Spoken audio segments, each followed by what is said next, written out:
చూడాలని ఒక ఉద్దేశం. ఇలాంటి ఒక ఫంక్షన్ చేసుకోవాలంటే చాలా ఒత్తిళ్ళు ఉంటాయి.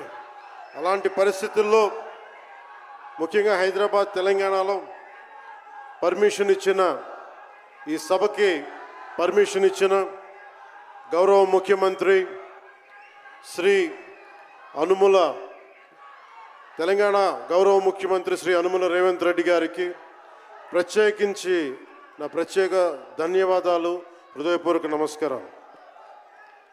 అలాగే డీజీపీ గారికి, శ్రీ జితేందర్ ఐపీఎస్ గారికి, అలాగే Cyberabad commissioner of police Shri Avinash Mohanty గారికి కూడా నా ప్రత్యేకమైన కృతజ్ఞతలు. ఇది పాపం చాలా బోనాల పండుగ సమయంలో ఒత్తిడి గురవకూడదు, తొక్కిసలాట జరగకూడదు. ఇలాంటి పరిస్థితుల్లో హరిహర వీరమల్లు ప్రీ రిలీజ్ ఈవెంట్కి పర్మిషన్ ఇచ్చిన తెలంగాణ ప్రభుత్వం గౌరవ ముఖ్యమంత్రి గారికి, డీజీపీ గారికి, సైబరాబాద్ కమిషనర్ గారికి మరోమారు ప్రత్యేకంగా ధన్యవాదాలు తెలుపుకుంటూ, ప్రతి ఒక్క రోడ్డు మీదున్న ఇంతమంది మన అభిమాన జనం వస్తే వారందరికీ సహకరించిన, తొక్కిసలాట లేకుండా సహకరించిన పోలీస్ సోదరులందరికీ, ఇన్స్పెక్టర్స్కి, సర్కిల్ ఇన్స్పెక్టర్స్కి, డిఎస్పీస్కి, ప్రతి ఒక్కరికి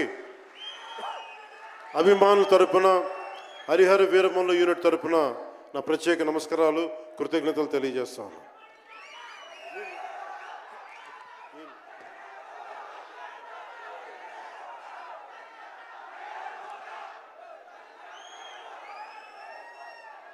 అలాగే తెలంగాణ సినిమాటోగ్రాఫర్ శాఖ మంత్రి శ్రీ కోమటిరెడ్డి వెంకటరెడ్డి గారు రావాల్సి ఉండింది, కానీ ఆయన మనకి సీఎం గారు రివ్యూ మీటింగ్ల వల్ల రాలేకపోయారు.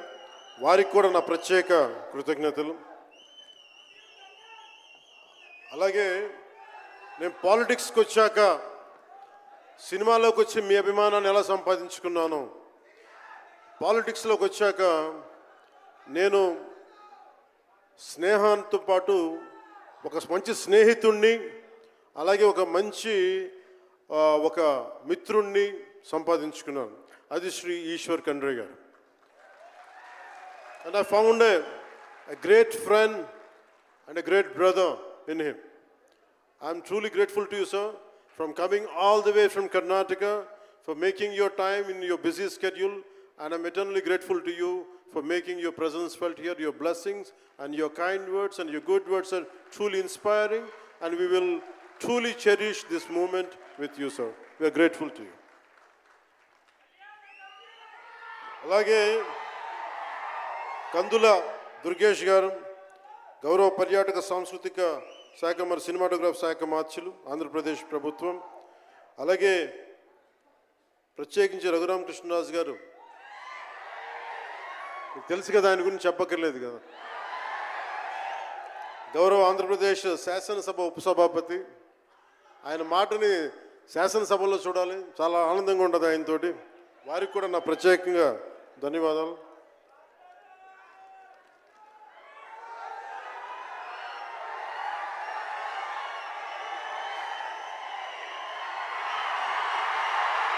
సరిగ్గా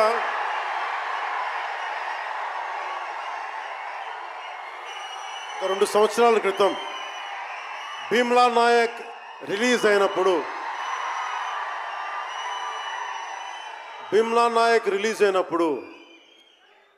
అందరి సినిమాలు 100లో ఉంటే పవన్ కళ్యాణ్ సినిమాలు 10 రూపాయలు 15 రూపాయలతో చేశారు.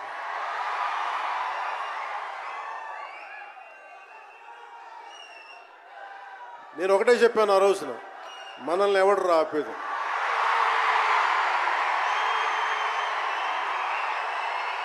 This is not about money. This is not about finance. This is not about records. This is about damn guts. This is about damn courage. This is about damn tenacity. We are here. We will stand by.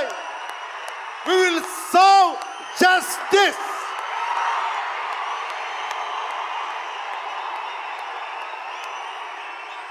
Pawan Kalyan ఎప్పుడు రికార్డుల కోసం ప్రయత్నం చేయాలి. Reluctant actor. మా బ్రహ్మానందం గారు చెప్పినట్టుగా నేనేం కోరుకోలే, నేను ఒక యాక్టర్ అవ్వాలని కోరుకోలే, సగటు మనిషిగా బతుకుదామన్న ఒక్క ఆలోచన తప్ప నాలో ఏం లేదు. అలాంటిది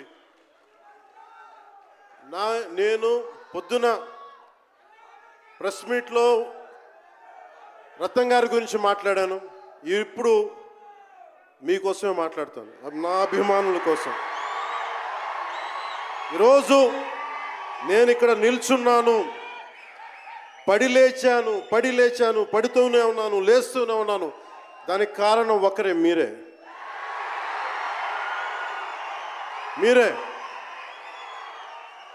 పడిపోయినా, కింద పడ్డా, లేచినా, ఉన్నా అన్నా నీ వెంట మేము ఉన్నామని. నా దగ్గర ఏమన్నా ఆయుధాలు ఉంటాయా? నా దగ్గర ఏమన్నా గుండాలు ఉంటారా? నా దగ్గర ఎవరు లేరు, గుండెల్లో ఉండే మీరు తప్ప.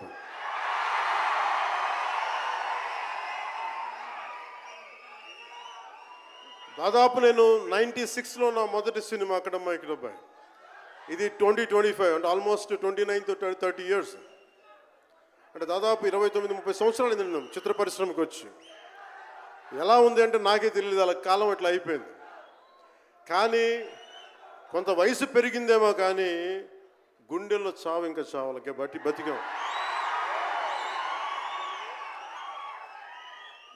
ఇక్కడే సభలో సర్దార్ గబ్బర్ సింగ్ సినిమాకి మహబూబ్ నగర్ నుంచి వచ్చిన ఒక యువకుడి గురించి చెప్పాను, మన అభిమానుల్లో ఒకటి గురించి చెప్పాను. అన్న నువ్వేమి ఇవ్వదు, ఒక హిట్ ఇవ్వన్నా చాలని. ఆ రోజు నేను భగవంతుని కోరుకున్నాను, నా అభిమానుల కోసం, నా కోసం కాదు కానీ ఒక హిట్ ఉంటే బాగుంటుంది అని కోరుకున్నాను. అది హరీష్ శంకర్ గబ్బర్ సింగ్ వల్ల తిరిగి వచ్చింది. కానీ ఈ సినిమా చాలా డిఫికల్ట్ టైమ్స్లో చేశాను. ఇది సినిమాల మీద టెక్నీషియన్గా నేను ఉండి ఒక నిమిషం సినిమాలు కష్టంగా ఉండి, ఒక సినిమా చేయడం ఎంత కష్టమో, సినిమా చేయడం చాలా చాలా కష్టం. నేను మీతో పంచుకోదలుచుకున్నాను ఈ రోజున. మీకు సంబంధించి నేను మొదటి సినిమా నుంచి ఇప్పుడు దాకా జానీ సినిమా నేను చేసినప్పుడు అది ఫెయిల్ అయితే, ఆ సినిమా ఫ్లాప్ అయితే ఎలా ఉంది అంటే ఆ రోజు నా పరిస్థితి, వరుసగా హిట్లు కొట్టి కూడా ఒక్క సినిమా ఫ్లాప్ అయితే అందరూ మీరు వదలలేదు. నేను మీ గురించి ఎప్పుడు మాట్లాడతాను అంటే ధనం మూలం మిదం జగత్ అంటాం. అంటే అన్ని బంధాలు, కార్ల్ మార్క్స్ చెప్పిన అన్ని బంధాలు ఆర్థిక బంధాలని సినిమా పరిశ్రమలో మరింత బలంగా తెలుస్తాయి. నా రెమ్యునరేషన్ ఇచ్చేసాను అని నా దగ్గర అంతమించి డబ్బులు లేవు. కానీ ఆ రోజు నుంచి ఈ రోజు దాకా ఒకటైతే మార్పు జరిగింది. నేను చిత్ర పరిశ్రమ హిట్స్ ఫ్లాప్స్ ఇవన్నీ వదిలేసి నేను ఒకటే నమ్మాను, నా అభిమానులు నాకున్నారు, నన్ను ప్రేమించేవాళ్ళు ఉన్నారు. డబ్బుకి ఎప్పుడు నేను ప్రాధాన్యత ఇవ్వను. నేను ఇచ్చింది బంధాలకు ప్రాముఖ్యత ఇచ్చాను. మనిషి నుంచి మనిషి బంధం. నా గుండె నుంచి మీ గుండెకి 2 గుండెల దూరం అంతే. నేను ఏమి కోరుకోలే, చాలా కష్టాల్లో ఈ సినిమా చేశాం. పేరుంది, ప్రధానమంత్రి గారి దగ్గర నుంచి అందరు తెలుసు. కానీ దానివల్ల డబ్బులు రావు, మనకి డబ్బులు వచ్చే సినిమానే రావాలి. కానీ సినిమాని ఎలా చేస్తాం, మిమ్మల్ని రంజింపజేయాలి, మిమ్మల్ని ఆనందింపజేయాలి. మనకి ఖుషీ లాంటి సినిమా తీసిన ఏఎం రత్నం గారు ఎప్పుడో 2017లో ఎప్పుడో నా సినిమా వచ్చి మీరందరూ తిడతా ఉంటారు కదా నన్ను, ఎంతసేపు రీమేకులు చేస్తావు అని. కరెక్ట్, ఏం చేయమంటారు చెప్పండి. మనకెవరు పెద్ద పెద్ద దర్శకులు లేరు, మన కింద నుంచి వచ్చిన వాళ్ళం. మనకి ఒక్క నిమిషం మనకి మన సినిమాలని చెప్తున్నా ఓజీ సంతోషం, ఇది వీరా, ఇది వీరా. మీకు ఈ సినిమా గురించి చెప్తాను మీకు. అంటే మనకి దర్శకులు ఎవరు లేరు. నన్ను అందరూ కూడా ఈ రీమేక్ చేస్తే వీడితో పని అయిపోతే డబ్బులు వస్తాయి, వీడికి రీమేక్ చేస్తే డబ్బులు వస్తాయి. మధ్యలో నేను చేసిన పాపం వల్ల ఒక ఫ్లాప్ తీసాను అంతే. ఆ ఫ్లాప్ తర్వాత నా గ్రిప్ రాలే మళ్ళీ ఫిల్మ్ ఇండస్ట్రీలో. మళ్ళీ నాకు నిలబడింది ఒక త్రివిక్రమ్ శ్రీనివాస్ నిలబడ్డాడు నా కోసం. ఆయన ఎవరో కూడా తెలియదు నాకు. ఎవరన్నా సక్సెస్లో వెతుక్కొని వస్తారు, అపజయాల్లో వెతుక్కొని వచ్చిన నా మిత్రుడు, ఆత్మ బంధువు త్రివిక్రమ్ శ్రీనివాస్ వచ్చి అప్పుడు జలసా తీశారు. కష్టాల్లో ఉన్నప్పుడు లేదు, అడ్వర్సిటీ రివీల్స్ ట్రూ క్యారెక్టర్ అంటారు. కష్టాల్లో ఉన్నవాడే వచ్చినప్పుడు స్నేహితుడు. అలాంటి స్నేహితుడు నాకు భగవంతుడు త్రివిక్రమ్ శ్రీనివాస్ ద్వారా వచ్చాడు. అలాగే ఎందుకు రీమేక్స్ చేశాను మీకు ఉంటుంది కదా. నా పార్టీని ఎవడు నడుపుతాడు? కొత్త కథలు తీస్తే ఎప్పుడో వెళ్ళిపోద్ది. నా భార్యని కానీ నా పిల్లల్ని కానీ ఎవరు పోషిస్తారు? నేనే పోషించుకోవాలి, దానికి డబ్బులు కావాలి, పార్టీ నడపాలి. వీటన్నిటికీ రీమేక్ అనేది నాకు కొంచెం ఈజీ దారైంది. సొంత సినిమాలు కొత్త సినిమాలు చేయలేక కాదు, వేరే దారి లేక. నాకు దేశం పిచ్చి, సమాజ బాధ్యత పిచ్చి, సినిమా మీద ఉన్న కరెక్టే. నేనంటే మీకు పిచ్చి.